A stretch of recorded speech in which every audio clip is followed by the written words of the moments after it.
मन में यही हो कि ये तो एक चोला है, एक कपड़ा है, ये शरीर ये पुराना हो जाएगा, दूसरा मिल जाएगा। वास्तव में हमारा जो ये शरीर है ना, ये हमारा नहीं है ना, तो हमेशा चलने वाला है।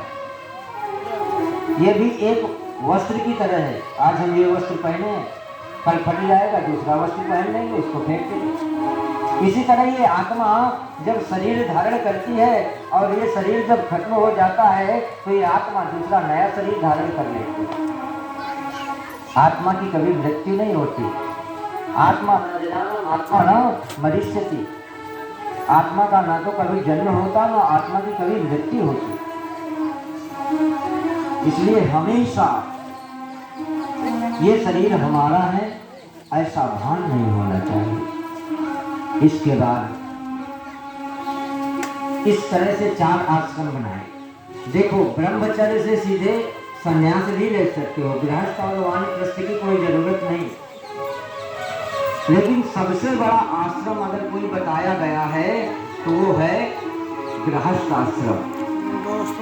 ब्रह्मचर्य, वानप्रस्थ और संन्यास, इन सबको खिलाने की जिम्मेदारी गृहस्थ को है। अगर गृहस्थ खेती किसानी करके अन्न पैदा नहीं करेगा तो क्या खाएंगे सब लोग।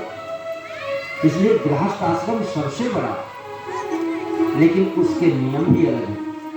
ऐसा नहीं कि हम गृहस्थ में हैं तो सबसे बड़े हैं।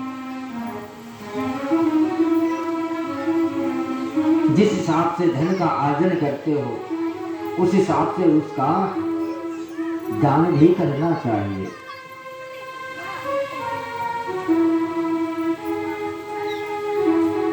पूजा पाठ हवन आदि भी करना चाहिए, तब गृहस्थ आश्रम सफल है। तो कहने का मतलब है कि आप सीधे ब्रह्मचर्य से सन्यासी भी बन सकते हैं। कोई जरूरी नहीं है वानप्रस्थ, गृहस्थ और वानप्रस्थ में जाने के लिए।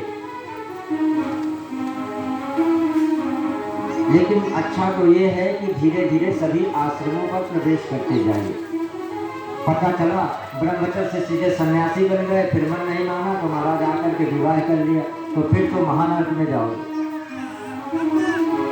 इसलिए अगर मन में काबू नहीं है तो धीरे धीरे करके एक एक आश्रमों का उपभोग करते संन्यास तक जाइए, कोई मना नहीं। इस तरह से यहाँ पर आश्रमों का निरूपण किया गया। इसके बाद 8वें स्कंध में इन 24 अध्यायों में मनवंतरों की कथा का निरूपण किया गया है। प्रत्येक मनवंतर में प्रभु का प्राकट्य होता है। 2 मिनट बड़े काम की चीज है, बहुत ध्यान से सुनना। मनवंतर किसे कहते हैं? कलयुग की आयु है 4,32,000 वर्ष। कितनी है? 4,32,000 वर्ष। इससे ठीक दुगनी आयु है द्वापर की, 8,64,000 वर्ष।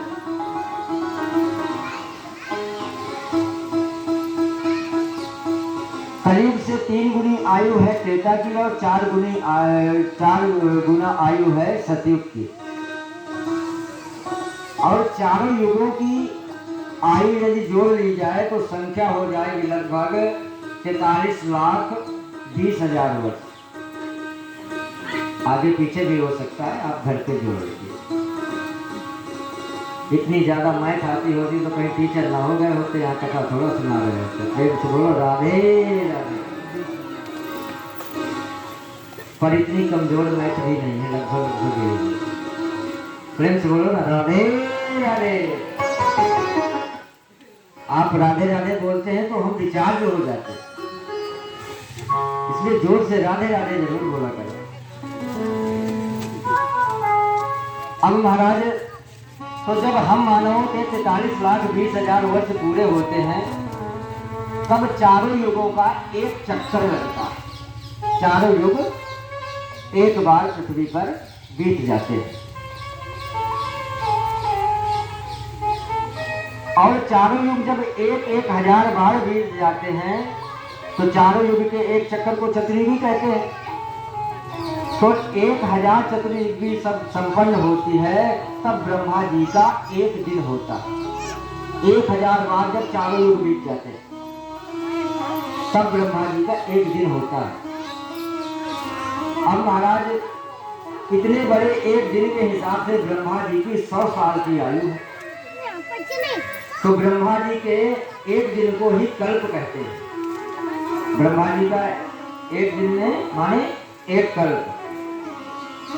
तो ब्रह्मा जी के एक कल्प में 14 मनवंतर होते हैं, और एक मनवंतर 72 चतुर्युगी का होता है। 72 बार जब एक चतुर्युगी बीत जाती है चारों युग, तो जब हम लोगों का नया वर्ष आए ना, तो हमें पंचांग सुनना चाहिए। उसमें बड़े विस्तार से ये सब चीजें बताई जाती हैं।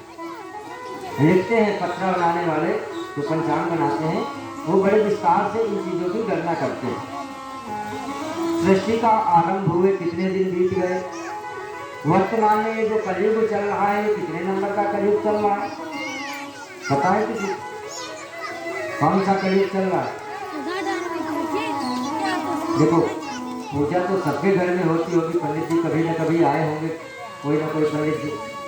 तो जब संकल्प कराते हैं ना, तो बोलते हैं ना, अष्टाविंशतितमे कलयुगे, ये 28वें नंबर का कलयुग चल रहा है।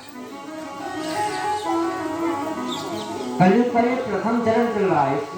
संकल्प में पूजन के यही बोला जाता है, अष्टाविंशतितमे कलयुगे कलि प्रथम चरण, कलयुग का प्रथम चरण चल रहा है। इसलिए हमें जो है पंचांग अवश्य सुनना चाहिए जब हमारा नया वर्ष आता है। हमारा नया वर्ष कब आता है? जोर से बोलो जिसको पता।